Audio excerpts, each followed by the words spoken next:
terms Sunnis and Shiites get thrown around a lot when discussing Middle Eastern conflicts. And sometimes it's useful, but most of the time it feels like it's just shorthand for these people hate each other. But with over 1.5 billion Muslims in the world, there's no way they can all be involved in some Hatfields and McCoy-style blood feud. So what's really going on here? Well, first of all, not all Sunnis and Shiites are at war with each other. There are tons of places where they coexist peacefully, like the United Arab Emirates, or Dearborn, Michigan, for example. It's also worth noting that their religions aren't diametrically opposed. In fact, the Sunni-Shiite conflict isn't even really about religion, it's about power.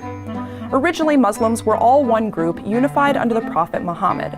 Then, in the year 632, Muhammad died, and Muslims split off into two separate groups.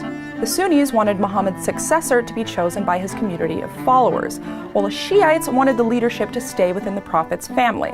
The Sunnis were in the majority, so they chose their new leader to be the Caliph, which is basically the head of state. The Shiites did not recognize this new leader, and instead, they chose Muhammad's son-in-law Ali as their new imam, which also basically means head of state. That was the main source of divide, and from there, things really only got worse.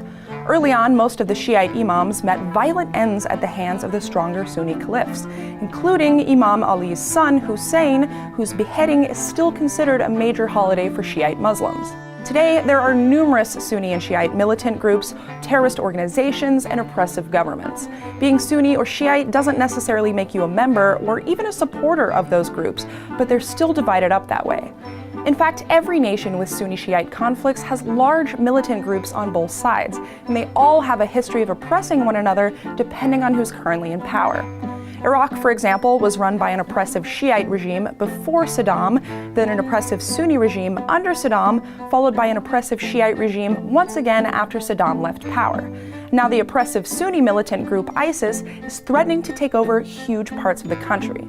So you can see that the Sunni-Shiite conflicts are more about power, politics, and retribution than actual religion.